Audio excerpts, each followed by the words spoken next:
Hello, everyone. Welcome to this week's edition of the Cleveland Sports Show. We're doing it a little different this week. We're trying something new here at NordoniaHills.News with the Cleveland Sports Show. First, as of always, welcome back. Hope everyone has been doing well during this coronavirus hiatus. Hope you guys are staying safe and healthy. Thanks to NordoniaHills.News and Julie D'Aloiso for informing me about this new way to do podcasts, in a sense. We're going to try it this way with the Zoom virtual meetings.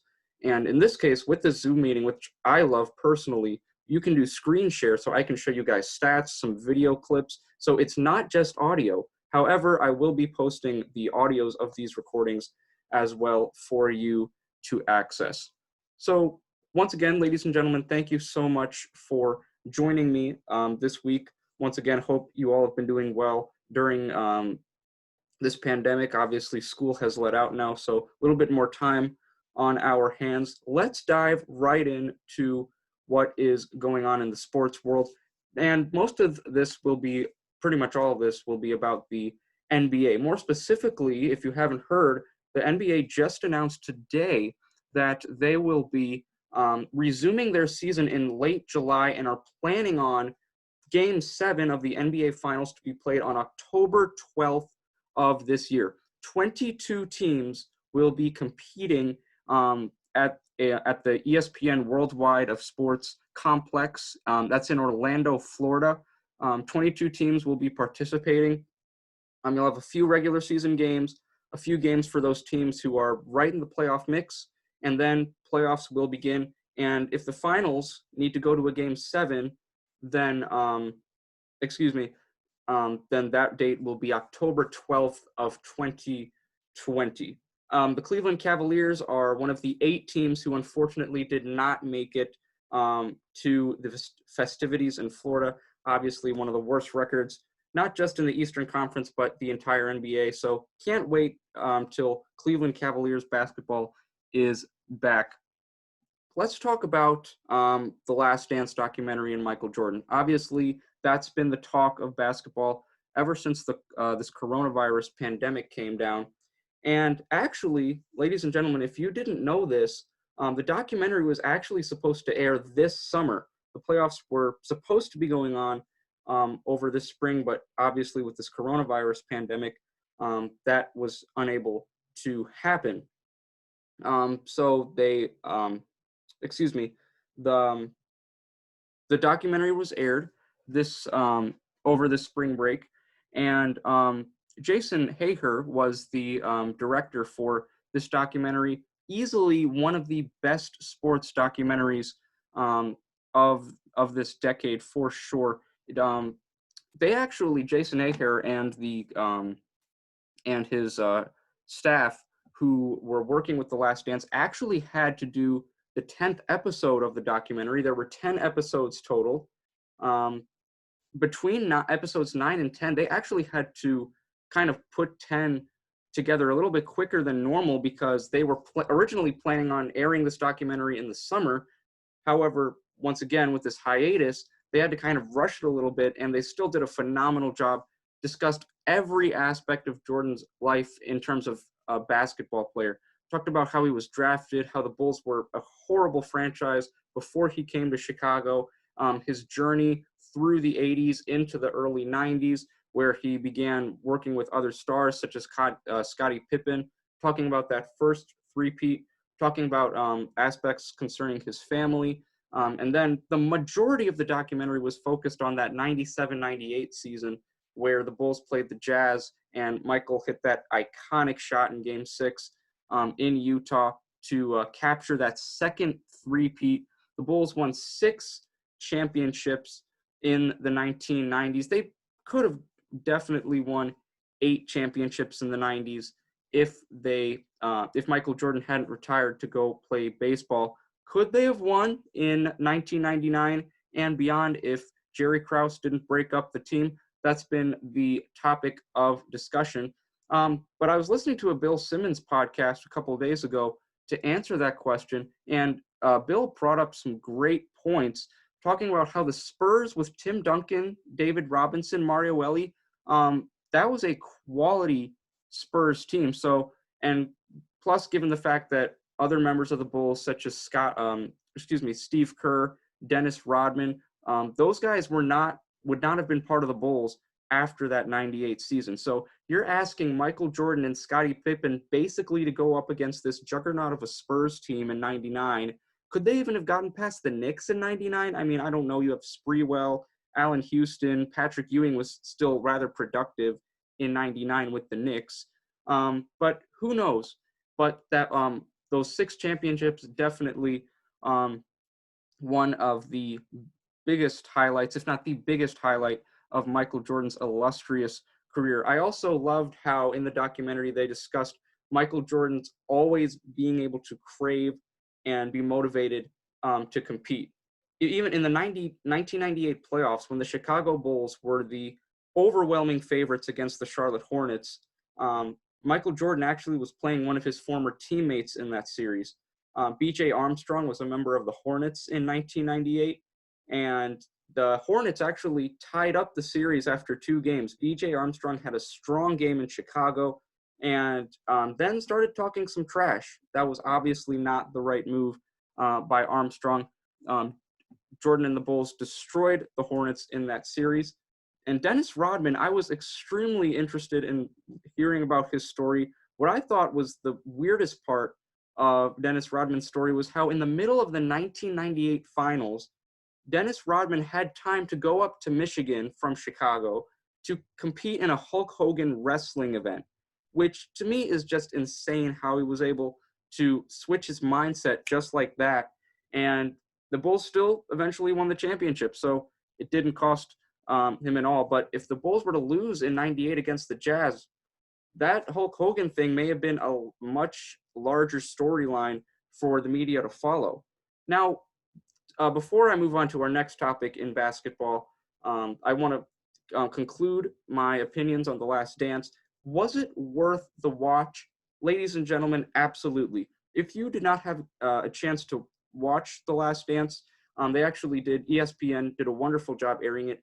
Every Sunday, they did 2 episodes. Each episode was an hour long, 10 episodes in total. So this was a 5-week, this documentary took 5 weeks to watch. I heard that Netflix will be posting the episodes on there. Netflix has been working with Jason Aher, and supposedly it will be going on there as well. But definitely worth the watch, especially for our younger generation of basketball fans who really don't understand the true reasons of why some people prefer Michael Jordan over LeBron James. I know especially basketball fans my age say that LeBron is undisputedly the greatest player of all time, but this documentary helps shed some light on, for younger viewers, on why Jordan and the older generation still has that feeling for Jordan being the best basketball player of all time.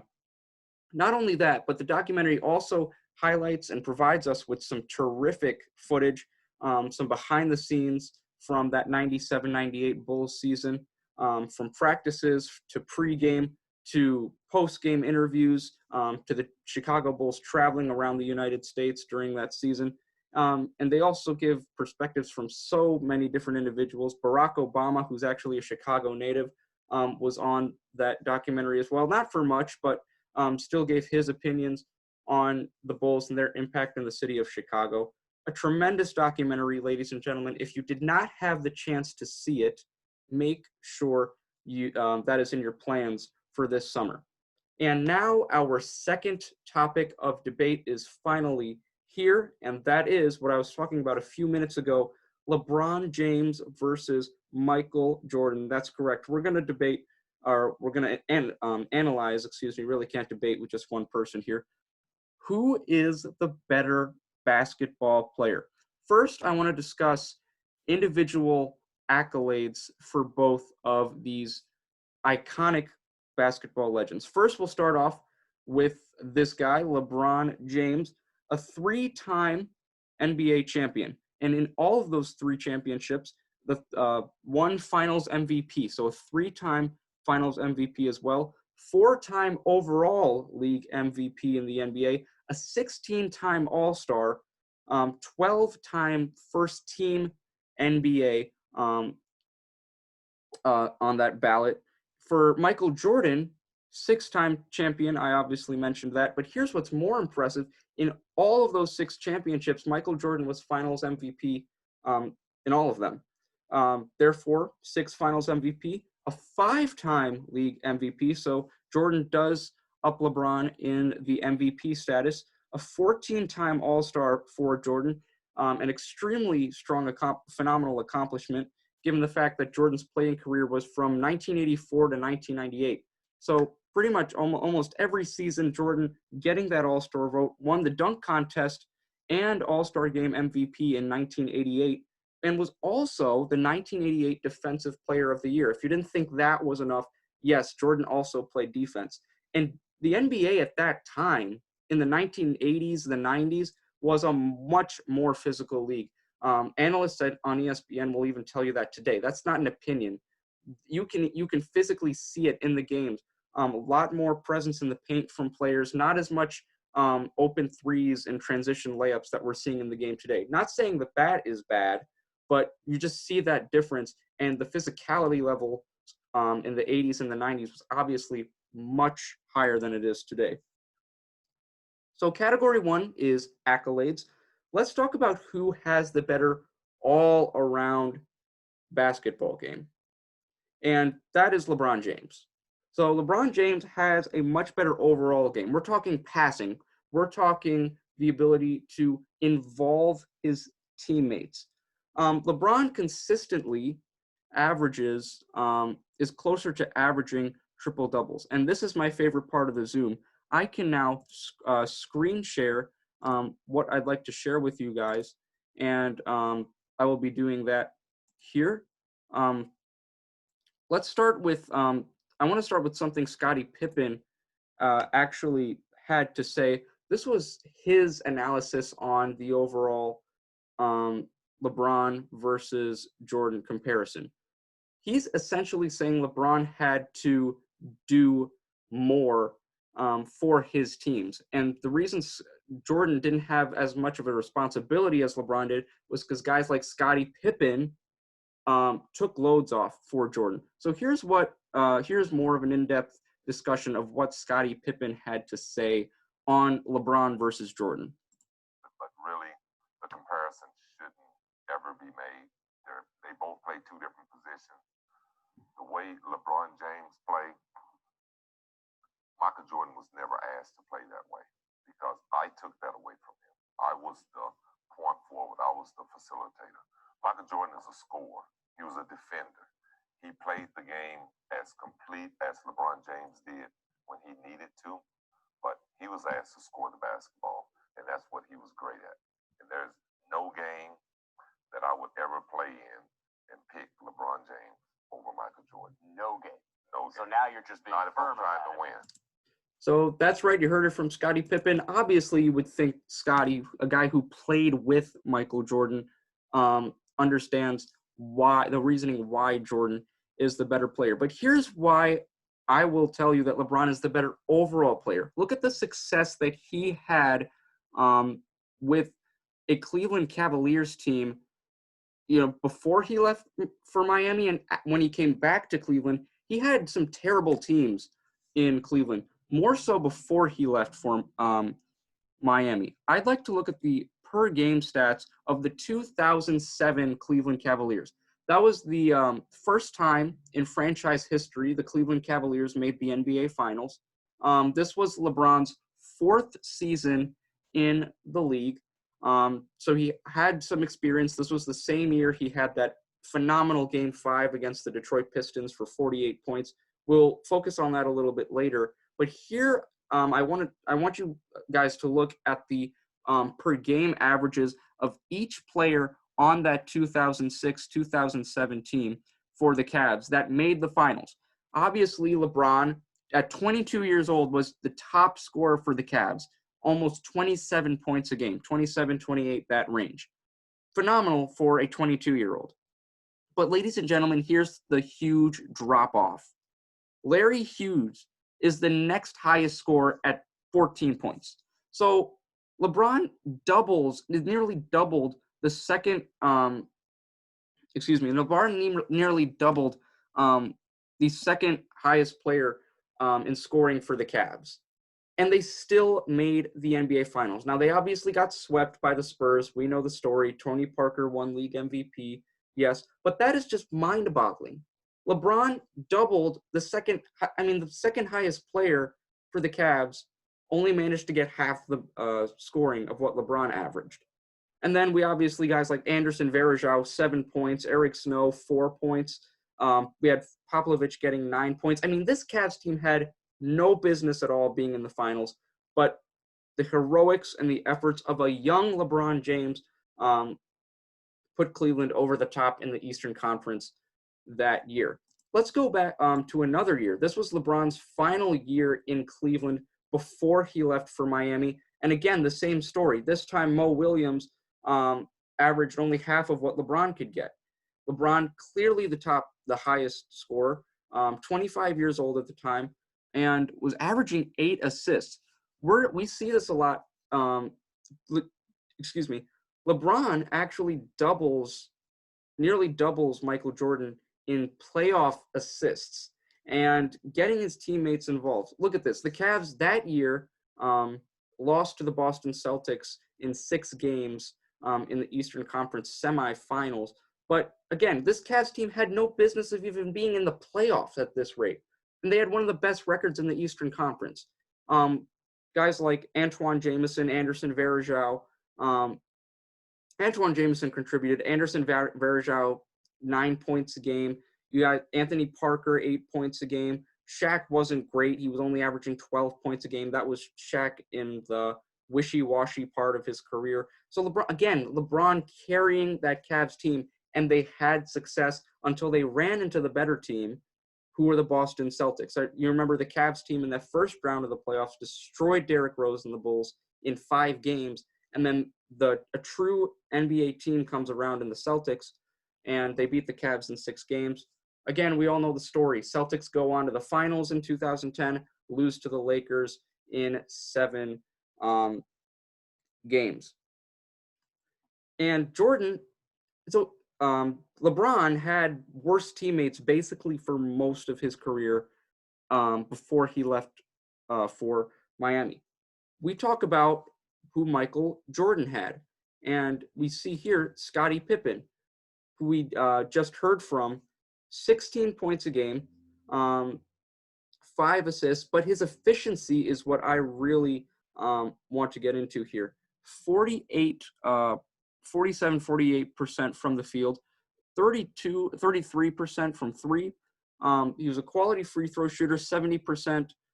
So he was average from the line, but his effective field goal rating was 50%. So this is a guy you could count on outside of Michael Jordan to score when you needed him to. And here's Dennis Rodman, who might be the best rebounder in the history of basketball. Although he did average only 7 points a game, 13 rebounds per game, was effective as well. Shot 52% from the field. We obviously knew he wasn't a three-point shooter, so I'm not surprised that we're only seeing a 23% there for Dennis. Not a great free throw shooter either. That wasn't offensively. Dennis Rodman was not the guy you wanted. He was one of the best defenders, and you didn't need Dennis Rodman for offense on that Bulls team because you had guys like Michael Jordan, Scottie Pippen, and Steve Kerr. We see the effective field goal percentage for Rodman at 53%. So you could clearly see that he was strong, and he could go up against pretty much anyone in the paint as well.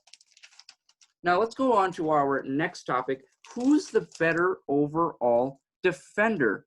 And this one, to me, is obvious. It's Michael Jordan. This is a terrific website. If I can get it up here, I apologize. I was able to find this website on this webpage. Did a phenomenal job. Compares Michael Jordan and LeBron James head to head.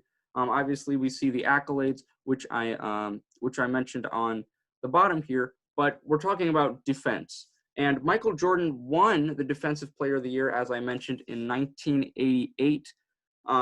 Michael Jordan also was the steals leader 3 times. LeBron never had led the league in steals. Steals per game, Michael Jordan nearly doubles LeBron in that category. Consequently, ladies and gentlemen, and look again, Michael Jordan, more steals than LeBron. It's not by a wide margin, but still, LeBron has played in more years. He's had more years in the league than Michael Jordan, and Michael Jordan still leads him in that steals category. So for me, this is a simple decision because I'm looking at the statement, numbers don't lie, and these numbers are speaking for themselves.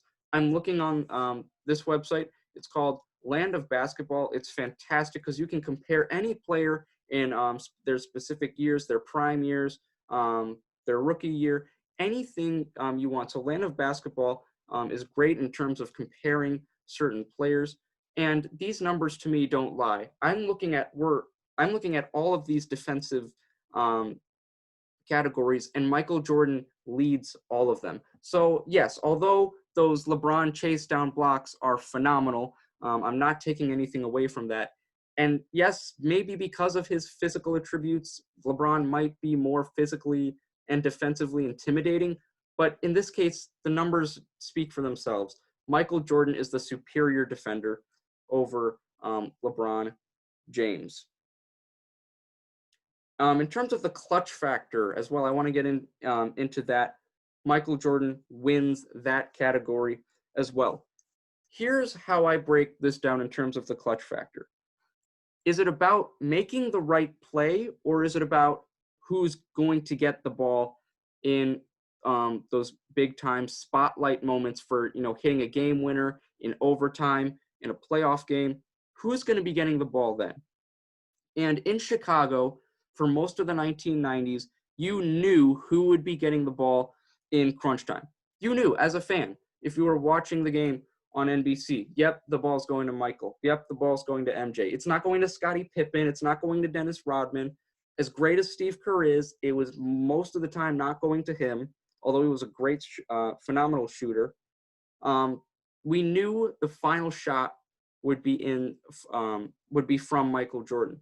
In fact, in 1998, Game 5 of the NBA Finals, Michael Jordan had the chance to win the game at the horn for the Bulls, missed that critical three-pointer, which would have won the championship for Chicago. But who took that shot? Michael Jordan. For LeBron James, it's more about making the right play. And here were some stats that I researched before I began the podcast today, and it was actually very interesting. So we as NBA fans all remember that 2011 collapse that LeBron had in the NBA Finals. And I want to talk about the first 5 games of that series. Obviously, when the Miami Heat, that was LeBron's first season with the Heat, they lost to the Dallas Mavericks and Dirk Nowitzki in 6 games. But that was by far LeBron's worst finals performance of his career to date. And in the first 5 games of that series, LeBron had 35 assists. 35 assists in the first 5 games of his worst finals year. And in 1998, which was arguably Jordan's one of his best ever finals performances, that was the series he hit that iconic shot in 1998. Through the first 5 games of that 98 series versus the Jazz, Michael Jordan only had 13 assists. So here's what I find very interesting. LeBron, in his worst finals, had over 3 times as many assists as Michael Jordan did in one of his best finals. So that shows you LeBron is more focused on making the right play. He's more focused on who's open, ready for that shot. I actually remember, Cavs fans, you might remember this, in the 2017 NBA Finals, Game 3, where the Cavs were up 2, if I'm not mistaken. It was 111-113. And LeBron is driving down the lane. He actually kicked it out to Kyle Korver, who attempted a three, missed the three. Kevin Durant comes down the other way for Golden State, hits that iconic three, and the Warriors actually steal Game 3 in Cleveland to take a 3-0 series lead. But we saw LeBron wasn't focused on going to the basket and drawing a foul or scoring himself. He wanted to make that right play, and to him, it was a great play. Extremely high IQ, great pass to Korver in the corner. We know Kyle Korver can hit those shots, but he just missed, and we all know what happens. But as I mentioned before, 1998, people were, the players on the Bulls on that final play that Michael hit that iconic shot, they were kind of, I heard in the documentary, they were kind of scrambling offensively, like, what's going on? And Michael Jordan just said, hey, just get out of the way. I'm doing this myself, basically, on Carr, the defender for the Jazz. Now, I've discussed a lot of some of the iconic moments and some of the best games that these two wonderful basketball players have had, but there are some games that we tend to forget about. And this other YouTube channel, B-Ball Breakdown, did a fantastic job in helping us remember all of the games where the pressure was on the most, where these NBA players, LeBron James and Michael Jordan, shined their brightest star. So before I get into my overall conclusion of who's the better basketball player, I'd like you guys to watch this video, or a snippet of this video, I should say, and we will go from there. It all started in Cleveland with the Bulls in a series-deciding Game 5 in the first round, when Jordan hit what we call the shot. This propelled the Bulls to their deep playoff runs and eventual dynasty throughout the 90s. In 2006, LeBron faced a fun Wizards team in the first round and ended Game 5 with a baseline drive in overtime that gave the Cavs control over the series, in which they eventually won. When the Bulls finally got to the finals in 1991, Michael Jordan put on a show in Game 2, scoring 13 consecutive field goals, capped off by this spectacular move that shook old Chicago Stadium to its foundation. In 2007, LeBron led his completely undermanned team on a march to the finals, and in the crucial Game 5 of the Eastern Conference Finals in Detroit, after 2 overtimes, he isolated out top, blew by Chauncey Billups, and just lays the ball in for the win, and the Pistons knew they were done.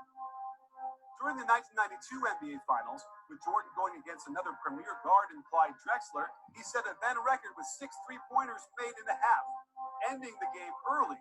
And it was after his last 3-pointer that he looked over at Magic Johnson on the sideline and gave him the shrug, doing the one thing we thought was impossible: Michael Jordan impressing even himself. In 2011, while battling severe cramps, LeBron James summoned the strength to isolate out top and pull up for a 3 that gave the Heat control of the game and then the series, propelling him to his first title. In 1993, on their way to the first of 2 3-peats, Michael broke the city of Cleveland's heart once again with the shot 2, when he ended the Cavaliers season in the second round with a jumper eerily similar to the first one. In 2013, the upstart Indiana Pacers gave the Heat all they could handle in a brutal 7-game series, and it was in Game 1 where things looked bleak. Down 1, only 2 seconds left, but LeBron saved the day and the series with his eyes in the back of his head spin move for the lefty layup game winner. Without this win, who knows if the Heat gets the finals for their second title. In 1997, while battling the Utah Jazz, Michael Jordan was suffering from the flu, yet willed himself to score 38 points in the key Game 5, which enabled the Bulls to take control of the series. But who could forget this iconic image of Scottie Pippen having to help him to the bench before he collapsed? In the 2013 finals, LeBron had 2 memorable moments where he ended Tiago Splitter's basketball life, never to return, with this insane block of the dunk attempt. And it was plays like these that kept the Heat alive until the seventh game, where an exhausted LeBron came around a screen to find daylight on a 20-footer that propelled the team to its second title of the Heat's Big Three era. And that brings us to the 1998 Finals, when Michael Jordan fittingly ripped out Utah's heart and ate it right in front of them, as he not only stole the ball from fellow Hall of Famer Karl Malone on an incredibly smart and heads-up play, but then, without a timeout, brought the ball down to the other side of the court, patiently waited for the clock to tick down, then sank the most iconic shot of his career, capping off a second three-peat and cementing MJ's legacy in the pantheon of the all-time greats forever. In 2016, after falling down 3-1 on the brink of elimination to the Warriors, LeBron James turned in an all-time three-game performance, leading the team in every major statistical category, destroying everyone in his path as he led the Cavs to the biggest comeback in NBA Finals history. So in the end, this story is still slightly unfinished. And this podcast is also slightly unfinished. Just a quick couple of mistakes. I heard it was 2011 when LeBron hit that critical shot against Oklahoma City. That three-pointer. That was actually 2012. That was a mistake. In 2011, LeBron went to the finals against the Mavericks. They lost. The Heat lost in 6 games. This was 2012 when LeBron played the Thunder. And I also made a mistake. I apologize for that. I said Michael Jordan hit that famous shot over Carr. It was actually Byron Russell. So I do apologize for that. Just 2 minor mistakes that were made. Now, finally, ladies and gentlemen, our conclusion. Who is the true GOAT? And to me, ladies and gentlemen, I will give you my statement right now. You might be a little surprised by this. I believe it's still Michael Jordan. Now, although we can't just count the championships, there are some differences. Obviously, Michael has double the amount of championships that LeBron has, 6 to 3. LeBron has 6 NBA Finals losses. And although he made it to 8 straight NBA Finals and is the all-time playoff scoring leader when he surpassed MJ in 2017, there are too many glaring mistakes. And again, I look at that 2011 final series against the Dallas Mavericks. I look at the fact that Michael Jordan never had to go to a Game 7 in the finals. I look at the fact that LeBron got swept in the 2007 and the 2018 NBA Finals when he was swept in 2007 by the Spurs and then by the Warriors in 2018. In the 1990s, I talked about this earlier, the NBA was much more aggressive and physical. And the fact that Michael Jordan was able to be the scoring leader 10 times against defense in the 90s, we're talking about guys like Patrick Ewing, the Houston Rockets, and Hakeem Olajuwon. We're talking about 1992 with Clyde Drexler and the Portland Trail Blazers. Remember in the later part of the 90s, that Spurs team with Tim Duncan, David Robinson, Mario Elie, those guys, and the defense they played. We're talking about Penny Hardaway and Shaq and the Magic. We're talking about Run TMC in the early 90s with Tim Hardaway and Chris Mullin with the Golden State Warriors. This was a very competitive decade in the 1990s, and Michael Jordan still was the brightest star during that decade. As we see, scoring leader, defensive player of the year, the all NBA selections, points per game, averaging more points per game throughout his career than LeBron. And although Michael Jordan had higher caliber teammates, he still never disappointed with those higher caliber teammates. Again, 2011, LeBron had Dwayne Wade and Chris Bosh, and they still were not able to get it done against the underdog Mavericks. And it's not like Michael Jordan had a super team around him. He really just had a bunch of hard-nosed players who were ready to go to work. We think that, Michael Jordan had all these all-stars around him when he was winning. He had Scottie Pippen, Dennis Rodman, and, Steve Kerr.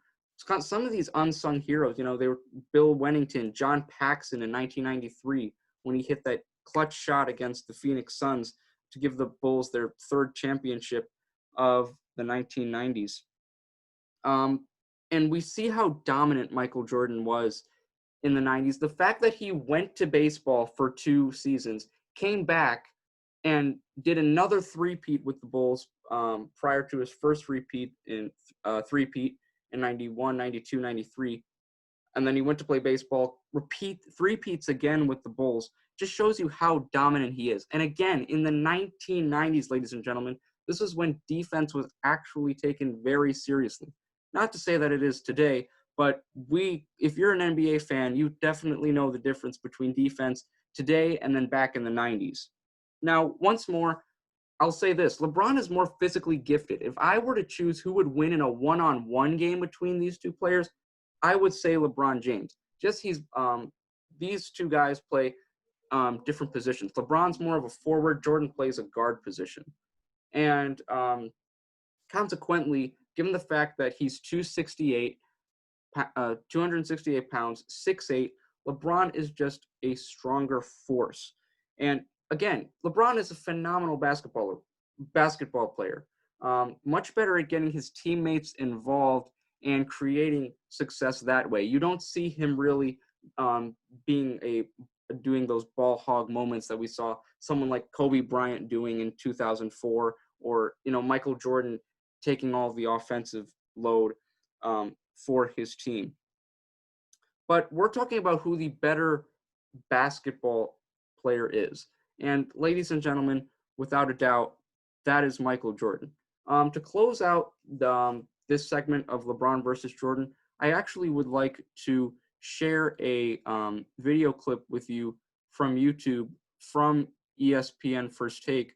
And Stephen A. Smith had his say. This was a few years ago, back in 2018, before they moved to New York City. And this is what Stephen A. Smith had to say overall in terms of the LeBron Jordan comparisons. Let's take a listen. It's a very, very simple answer to me. When you lose 6 NBA finals, there's nothing to talk about. I'm not questioning the greatness of LeBron James in terms of, his overall skill set and his overall impact to winning and losing basketball games. That's undeniable. I think that it's a debate as to whether he's number 2 or number 1 on Mount Rushmore basketball, to be quite honest with you, because I think he's that great. We can't deny that. But there are too many moments along the road where he came up a bit small. That's not to say that Jordan was perfect, that there weren't times when he struggled. But when the moments mattered most and he was called upon to deliver, he rarely, if ever, let us down. Jordan went 7 consecutive years averaging 30-plus. 13 years in Chicago, he shot 50.5% from the field, which is a better overall field goal shooting percentage than LeBron James, by the way. He was a 9-time first-team all-defensive player. He didn't take time off defensively. He embraced the toughest defensive assignment night in, night out during many occasions throughout his career. And for me personally, even though I can understand how people can look at LeBron 6'9", 260, a locomotive coming at you, a physical specimen, the likes of which we haven't seen this side of Wilt Chamberlain and Shaquille O'Neal, basically. At the end of the day, Jordan didn't have that at his disposal, still did what he did, still rose to the occasion in big moments, was unblemished and undefeated in NBA finals, never even allowed the finals to get to a 7th game, was the ultimate assassin. And I look at those things and I say, whatever LeBron James does, without questioning his greatness in any way, when you bring up Jordan comparisons, there are too many down moments that he had that we would never associate with Michael Jordan. It's not even a debate. Well, Stephen A., this debate is officially over. As I mentioned, Jordan is my pick for the greatest NBA player of all time. And Stephen A. really did kind of reiterate what I was talking about earlier, discussing how, yes, LeBron is a phenomenal basketball player. More physically gifted than Jordan, obviously, but LeBron, with those downfalls, I look at that 2011 finals series. That was really the year that everything was supposed to be clicking for the Heat. I look in 2018 and getting swept by the Warriors. 2007, yes, he was young, and yes, he had a terrible team, but getting swept by the Spurs as well. So overall, and again, ladies and gentlemen, those stats from the 2011 NBA Finals. Obviously, never had a game where he scored more than 25 points. Just a poor Finals performance from LeBron. Dirk Nowitzki winning that title in 2011 with the Mavericks. But here's my conclusion, ladies and gentlemen. Yes, LeBron James is a phenomenal basketball player. He's probably number 2 in terms of the best players that this NBA has ever seen. However, we can't forget the greatness of Michael Jordan. And this Last Dance documentary reiterates just how much the struggles, it wasn't just about the championships, it was about the process. Working with Phil Jackson, working with Scottie Pippen, having to deal with the inconsistent leadership he had from Jerry Krause and Jerry Reinsdorf, and how he was able to pull off 6 championships in the 1990s, 6 championships out of the 10 years in the decade of the 1990s is very impressive. Michael Jordan was a part of all of those. The fact that he could go from basketball, go to baseball for 2 years, back to basketball, and still dominate in the 90s just, to me, reiterates the fact that he is the greatest of all time.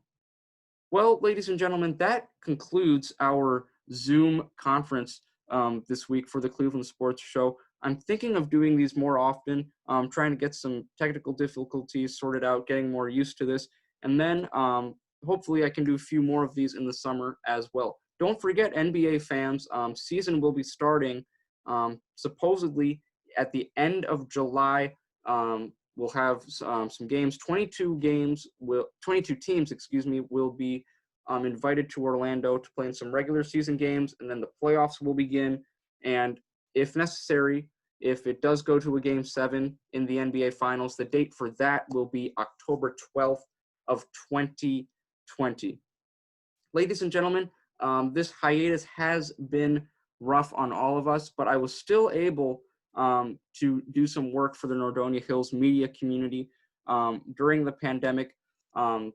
These last few months, I've been writing some articles, I've been doing some interviews, and the Cleveland Cavaliers have actually allowed the public to access some conference calls that broadcasters have been doing with former players, other individuals associated with the Cavs, and I've written articles on that. They've all been posted on NordoniaHills.News, and much thanks to Julie D'Aloiso for posting my own section on the website. It's under the contributors tab.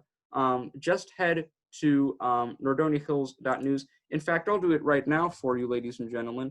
We'll do NordoniaHills.News, and there's actually a contributors tab. We see it right here, and my name is the second name here, Dariah Sethna. You can see all of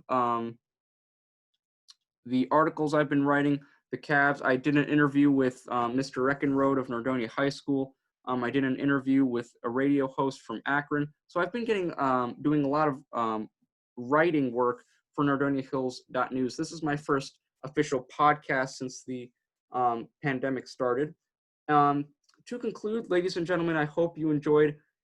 If you haven't been on it lately, make sure you check out my Twitter account as well, at Nordonia Sports. I am Dariah Sethna. If you're wondering how do I access my Twitter account, just go to Twitter, type in, or you can type Nordonia Sports into Google, and it is all there for you to enjoy.